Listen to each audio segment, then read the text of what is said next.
Picture this: a single piece of sharpened metal, weighing no more than a few pounds, yet possessing the power to topple kingdoms, spark revolutions, and reshape the very foundations of civilization. Throughout history, certain objects have transcended their physical form to become instruments of profound change, but perhaps none has wielded such devastating influence as the executioner's blade. This isn't just a story about death and punishment.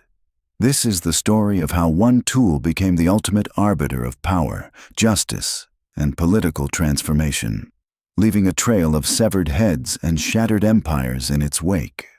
When we think of weapons that changed history, we typically imagine cannons that brought down castle walls, muskets that decided battles, or swords that crowned kings. But the executioner's blade operated differently. It didn't conquer through warfare or expand territories through conquest. Instead, it changed history one decisive stroke at a time, removing key figures whose deaths sent shockwaves across continents and centuries. The blade didn't just end lives, it ended eras. The executioner's blade wasn't a single weapon, but rather a category of specialized instruments, each designed with one terrifying purpose: the clean, efficient separation of head from body. Unlike combat weapons forged for the chaos of battle, these tools were crafted with surgical precision for the theater of justice. The executioner's sword, predominantly used across Central Europe between the 15th and 18th centuries, was a masterpiece of grim engineering. Broad, flat, and deliberately lacking a point, it was designed exclusively for decapitation, its blunt tip ensuring it could never be mistaken for a weapon of war. These swords often bore inscriptions that revealed the complex psychology behind their use. Here was an instrument of death that its wielders imbued with spiritual meaning, transforming execution from mere punishment into a twisted form of salvation. The blade became both destroyer and redeemer, wielded by men who saw themselves not as killers, but as servants of divine justice. The executioner's axe told a different story entirely. Heavier, cruder, and far more brutal in its simplicity, the axe was the working-class cousin of the aristocratic sword. In England, it became the preferred method for dispatching those deemed unworthy of the sword's more honorable death. The axe demanded raw strength and unwavering precision from its wielder. A skilled executioner could sever a head with a single, decisive blow. A nervous or incompetent one might require multiple strikes, turning execution into a gruesome spectacle of suffering that could incite the crowd to violence. The psychological weight carried by these executioners was immense. They were simultaneously essential and reviled, necessary for maintaining order yet forced to live on society's margins. Their very existence depended on the state's power to condemn, making them living symbols of governmental authority. The blade they wielded wasn't just their tool, it was their identity, their burden, and their terrible expertise. But it was the guillotine that truly revolutionized the art of execution and, in doing so, changed the course of human history. Introduced in France in 1792 during the turbulent early days of the French Revolution, the guillotine represented everything the Enlightenment promised: equality, efficiency, and humanitarian progress. Dr. Joseph Ignace Guillotin, the device's namesake, envisioned a machine that would democratize death itself. No longer would the wealthy die swiftly by sword, while the poor suffered prolonged agony by rope or wheel. The guillotine would make death equal for all.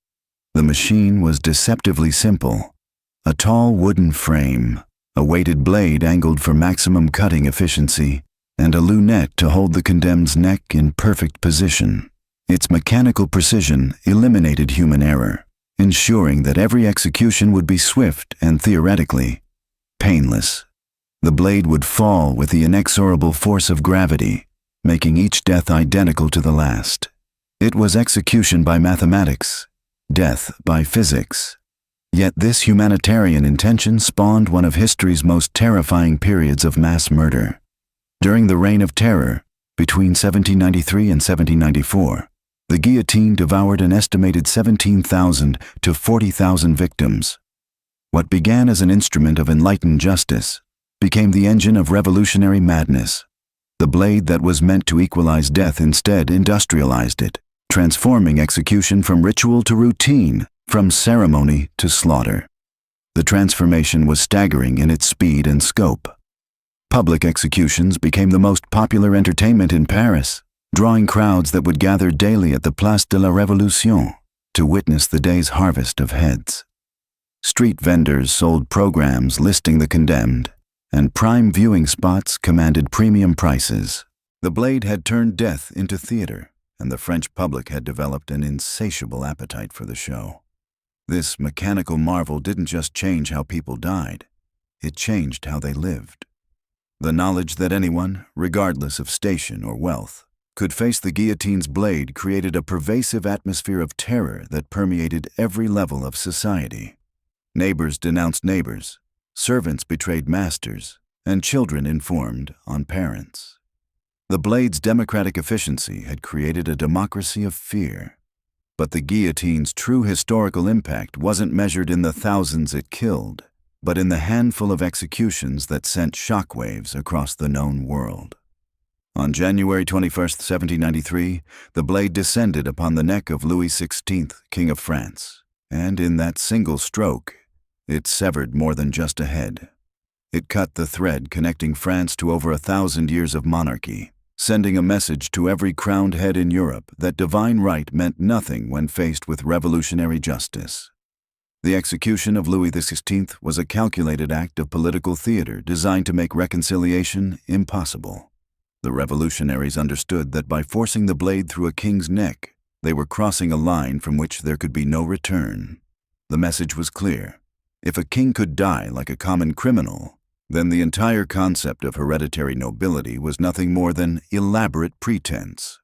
The blade had cut through more than flesh and bone. It had severed the mystical bonds that held the old order together. 9 months later, on October 16, 1793, Queen Marie Antoinette followed her husband to the scaffold. Her execution completed the symbolic destruction of the monarchy, but it also demonstrated the guillotine's terrible hunger. The blade that had begun by killing enemies of the revolution soon turned on the revolutionaries themselves. Robespierre, the architect of the terror, would himself face the guillotine in July 1794, his death marking the beginning of the end of the revolutionary extremism he had championed. The pattern was clear. The blade didn't discriminate. It killed kings and commoners, revolutionaries and royalists, the guilty and the innocent with equal efficiency. This impartiality, originally seen as the guillotine's greatest virtue, became its most terrifying characteristic. The machine created to serve justice had become justice itself, an autonomous force that consumed everything in its path. Yet France wasn't the only nation where an executioner's blade changed the course of history. England had its own reckoning with royal blood and revolutionary justice, though it came 144 years earlier and involved the cruder instrument of the axe. On January 30, 1649, King Charles I of England knelt before a scaffold outside the banqueting house in Whitehall, London. The axe that fell upon his neck didn't just end a life. It ended the English monarchy itself and ushered in the Commonwealth period under Oliver Cromwell. The execution of Charles I was perhaps even more shocking to contemporary observers than that of Louis XVI. In 1649, the concept of subjects executing their sovereign was virtually unthinkable. Kings ruled by divine right, appointed by God himself. To kill a king was to commit not just murder or treason, but sacrilege. Yet the axe fell nonetheless, wielded by a masked executioner whose identity remains unknown to this day. The psychological impact of Charles III's execution reverberated across Europe. If the English could kill their king, what monarch was truly safe? The blade had shattered the illusion of royal invincibility, proving that even divine right couldn't protect a neck placed upon the block. The execution sent every European court into paroxysms of fear and rage, fundamentally altering the relationship between rulers and ruled across the continent. But the blade's power to change history wasn't limited to the deaths of monarchs. Sometimes, a single execution could reshape the religious landscape of entire nations. The beheading of Sir Thomas More in 1535 exemplifies how the executioner's blade could serve as the cutting edge of religious transformation. More, the brilliant humanist scholar and former Lord Chancellor to Henry VIII, refused to accept the act of supremacy that would make the king supreme head of the Church of England. More's execution was a pivotal moment in the English Reformation. Here was a man of unquestionable integrity, a scholar respected throughout Europe, a saint in all but official recognition. Yet the axe fell upon his neck with the same finality it would show any common criminal. The blade that killed More didn't just remove an obstacle to Henry's religious revolution. It demonstrated that the new English Church would brook no opposition, no matter how learned or holy. The execution sent a clear message to every English Catholic: conform or die. The blade had become the enforcer of religious orthodoxy, its threat hanging over anyone who dared question the king's spiritual authority. More's death marked the beginning of centuries of religious persecution in England, as the executioner's blade became the ultimate arbiter of theological disputes. The story of Mary, Queen of Scots, executed in 1587, reveals another dimension of the blade's historical impact. Mary's death wasn't just about eliminating a political rival to Elizabeth I, though that was certainly part of it.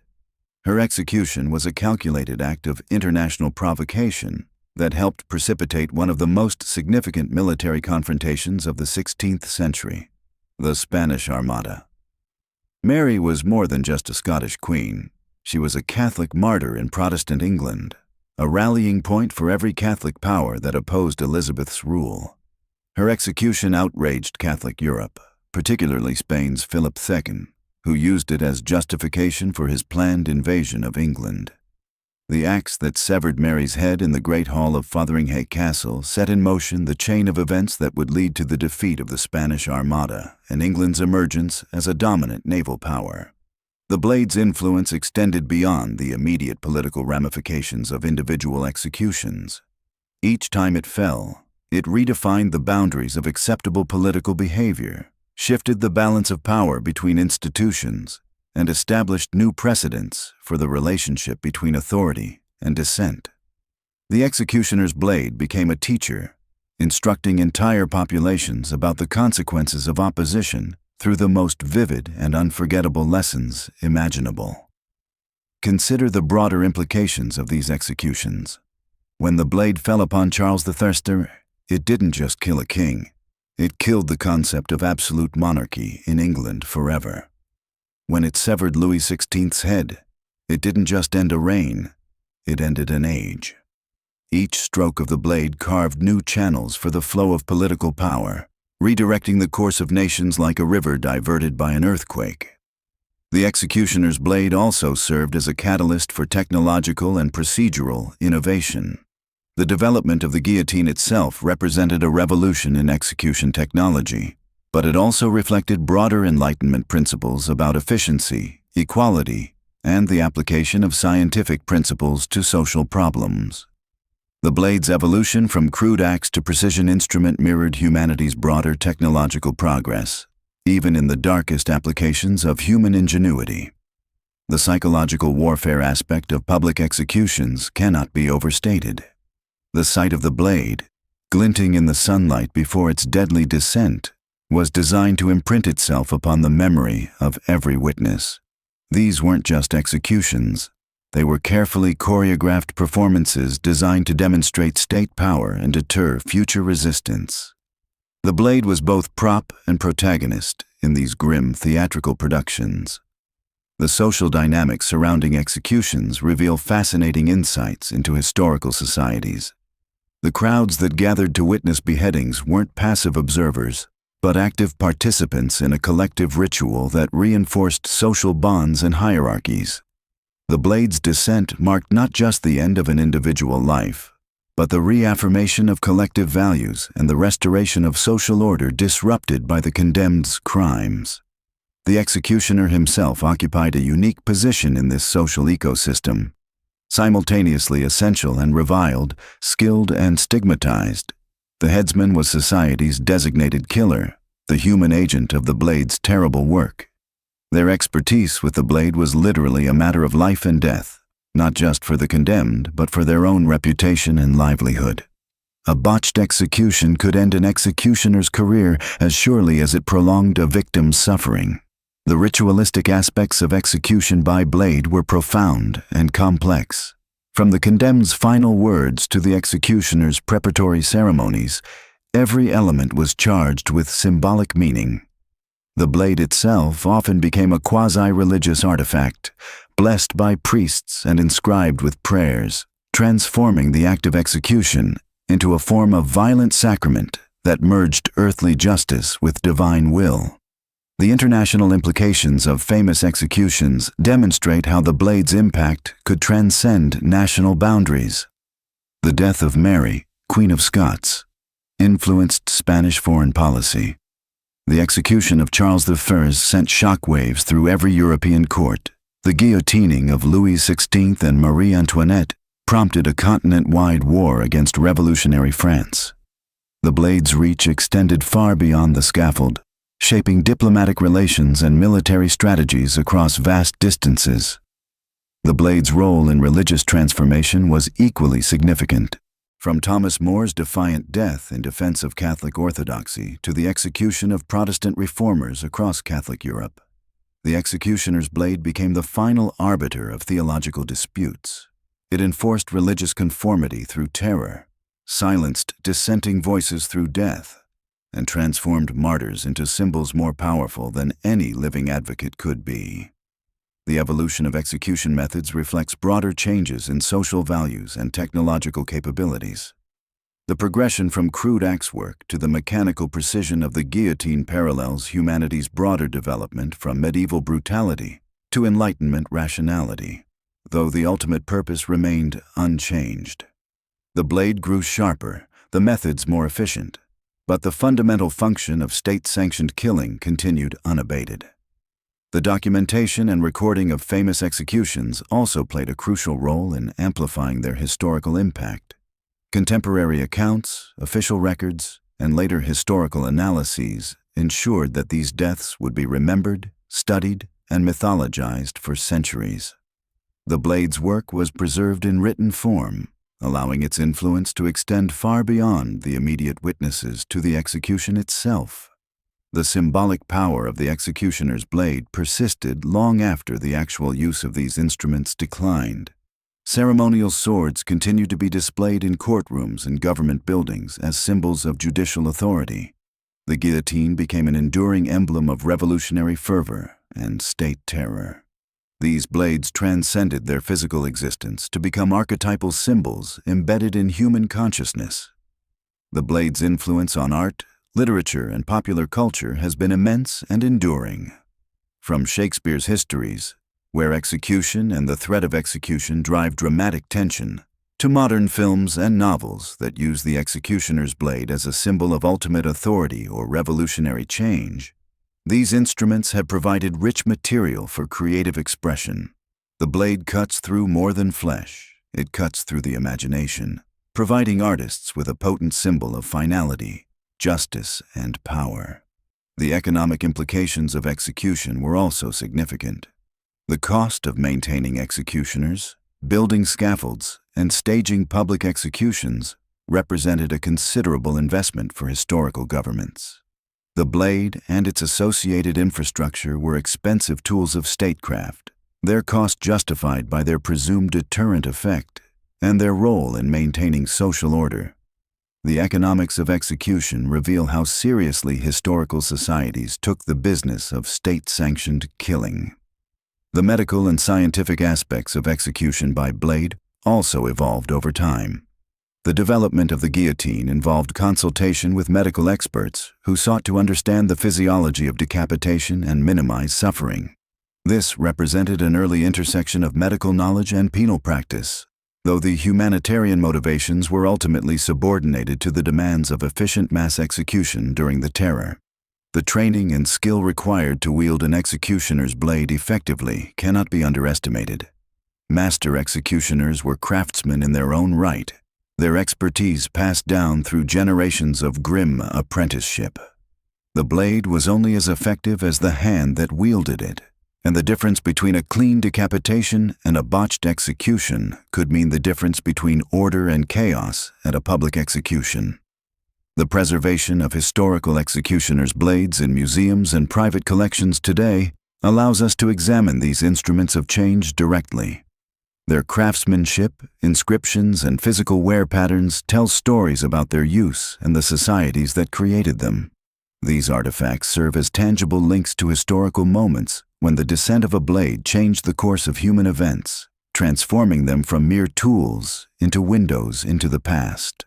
The psychological profiles of those who wielded these blades reveal fascinating insights into the human capacity for compartmentalization and rationalization. How did executioners justify their work to themselves and their families? How did they maintain their skill and composure when wielding instruments of death? The answers to these questions illuminate the darker aspects of human psychology and the ways in which individuals adapt to roles that society simultaneously demands and despises. The crowd dynamics at public executions demonstrate the complex relationship between entertainment, justice, and social control. The blade's descent was the climax of a carefully orchestrated spectacle designed to satisfy multiple social needs: the desire for justice, the hunger for entertainment, and the need for collective catharsis. However, the psychological burden carried by those who wielded these infamous blades tells a darker story often overlooked in historical accounts. The executioner's profession was not merely about delivering death, but about bearing the weight of society's darkest necessities. Many executioners came from hereditary lines, with the grim trade passed down through generations like a cursed inheritance. The Sanson family, for instance, served as France's chief executioners for over 150 years, with Charles-Henri Sanson alone executing over 3,000 people during the Revolution. These men lived with a constant knowledge that their hands delivered society's ultimate judgment, creating a psychological isolation that matched their social ostracism. The executioner's blade carried an almost supernatural aura in the minds of both the condemned and the public. Many believed these weapons possessed mystical properties, accumulating spiritual weight with each life they claimed. Some executioners reported feeling compelled to maintain elaborate rituals around their blades, cleaning them with specific substances, storing them in consecrated places, or even speaking to them as if they were sentient beings. This ritualistic treatment transformed the blade from a mere tool into a sacred, albeit terrifying artifact that bridged the mortal and divine realms. The craftsmanship of executioners' blades reveals the meticulous attention paid to instruments of death. Master smiths who forged these weapons understood their grave purpose and often incorporated religious or moral inscriptions. These inscriptions suggest that even in death, there was an attempt to invoke divine mercy, transforming the blade into a peculiar instrument of both earthly justice and spiritual salvation. The economic implications of maintaining executioners' blades were surprisingly significant. These weapons required constant maintenance, expert sharpening, and occasional replacement. The cost of a properly forged executioner's sword could equal several months' wages for a common laborer. Some regions maintained multiple blades to ensure one was always in perfect condition, as a dull or damaged blade could result in a botched execution, bringing shame upon the executioner and potentially inciting public outrage. This economic investment underscored the importance placed on maintaining the dignity and efficiency of state-sanctioned death. The blade's role in creating lasting international tensions cannot be understated. The execution of Mary Queen of Scots by Elizabeth II's command created a diplomatic crisis that reverberated across Europe. Catholic powers viewed the beheading as not merely regicide, but as an attack on the faith itself. Philip II of Spain used Mary's execution as justification for launching the Spanish Armada, claiming divine mandate to avenge her death. The single stroke of an executioner's axe thus became the catalyst for one of history's most significant naval conflicts, demonstrating how individual executions could reshape the geopolitical landscape. The spectacle surrounding the blade extended far beyond the moment of execution. Public announcements of impending executions drew crowds from miles around, creating a carnival-like atmosphere that mixed morbid fascination with commercial opportunity. Vendors sold food, drink, and commemorative items, while pamphlets describing the condemned's crimes circulated through the crowds. The executioner's blade became the centerpiece of this macabre theater, its presence transforming ordinary public squares into stages for society's most dramatic performances of justice and mortality. The evolution from blade to guillotine represented more than technological advancement. It embodied Enlightenment ideals of equality and efficiency. Dr. Guillotin argued that all condemned individuals, regardless of social status, deserved a swift, painless death. Previously, nobles enjoyed the privilege of beheading by sword, while commoners faced cruder methods like hanging or breaking on the wheel. The guillotine's mechanical precision promised to democratize death itself, ensuring that a king would die by the same method as a peasant. This equality in death paradoxically became one of the revolution's most powerful symbols. The psychological impact of witnessing executions by blade created lasting trauma in observers, particularly children who were often brought to these events as moral education. Many accounts describe fainting, nightmares, and lasting psychological disturbances among spectators. The sight of the blade descending, the sound of its impact, and the immediate aftermath created visceral memories that haunted witnesses for decades. These traumatic experiences served the state's purpose of deterrence, but also created generations of citizens who associated governmental authority with visceral terror. The blade's influence extended into the realm of medicine and anatomy. Public executions provided opportunities for physicians to study human anatomy, as executed criminals' bodies were often made available for dissection. The clean cuts made by executioners' blades allowed for detailed examination of severed structures, advancing medical knowledge in ways that natural deaths could not. This grim partnership between execution and education created an uncomfortable alliance between justice and scientific progress, with the blade serving as an unwitting instrument of medical advancement. The ritualistic elements surrounding the blade's use varied dramatically across cultures and time periods. In some Germanic traditions, the executioner would test his blade's sharpness by cutting paper or cloth before the execution, demonstrating its readiness to the gathered crowd. French executioners developed elaborate ceremonies involving the blessing of the blade by clergy, transforming the instrument of death into a consecrated tool of divine justice. These rituals served to legitimize the execution while providing psychological comfort to both executioner and observers that the death was sanctioned by higher powers. The executioner's blade played a crucial role in the development of legal precedents and judicial procedures. The requirement for a clean, single stroke led to detailed regulations governing blade maintenance, executioner training, and execution protocols. Failed executions due to dull blades or inexperienced executioners often resulted in legal reforms, compensation to the condemned's family, or changes in execution methods. The blade thus became not just an instrument of death, but a catalyst for legal evolution, forcing societies to confront the mechanics and ethics of state-sanctioned killing. The symbolic power of the blade transcended its physical presence, becoming embedded in language and literature. Phrases like "heads will roll" and "the sword of justice" entered common parlance, while the image of the executioner's blade appeared in countless works of art, literature, and political propaganda. The blade became shorthand for ultimate authority, revolutionary change, and the thin line between order and chaos. This linguistic and artistic legacy ensured that the blade's influence would persist long after its active use ceased. The international trade in executioners' blades reveals the globalization of judicial practices. Master bladesmiths in Germany and Spain exported their deadly craftsmanship across Europe, with certain regions becoming renowned for producing superior execution weapons. This trade created a macabre form of international commerce, with diplomatic correspondence occasionally discussing the quality and delivery of executioners' swords. The standardization of blade design across different nations reflected shared concepts of justice and punishment, while regional variations revealed cultural differences in attitudes toward death and dignity. The blade's role in religious and political martyrdom created lasting cultural and theological impacts. The clean severing of a head was often interpreted as a sign of divine acceptance, while multiple strokes suggested divine displeasure. Religious communities developed elaborate theologies around martyrdom by blade, viewing such deaths as particularly blessed or cursed depending on their perspective.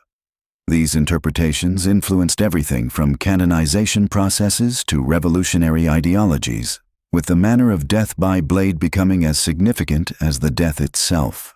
The decline of the executioner's blade in many regions did not diminish its psychological and cultural impact.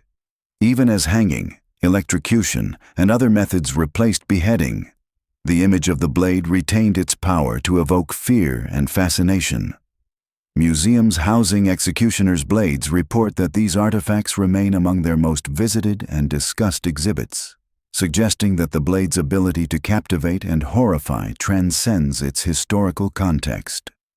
This enduring fascination speaks to the blade's unique position in human consciousness as the ultimate symbol of final judgment. The executioner's blade thus stands as one of history's most paradoxical instruments, simultaneously representing justice and brutality, equality and privilege, order and terror. Its story interweaves with humanity's ongoing struggle to balance the need for social order with evolving concepts of human dignity and rights. From the crude axes of medieval England to the mechanical precision of the French guillotine, these blades have consistently served as catalysts for historical change, their impact extending far beyond the moment of their deadly descent. From the crude medieval axe to the mechanically precise guillotine, the executioner's blade stands as one of history's most transformative instruments, shaping the destiny of nations through its swift and final judgment. These tools of state power didn't merely end lives. They toppled monarchies, sparked revolutions, and forever altered the course of civilization itself. The next time you witness political change or social upheaval, remember that sometimes the most profound transformations in human history came not from grand armies or elaborate schemes, but from a single blade's decisive stroke. History truly does hang by the sharpest of edges.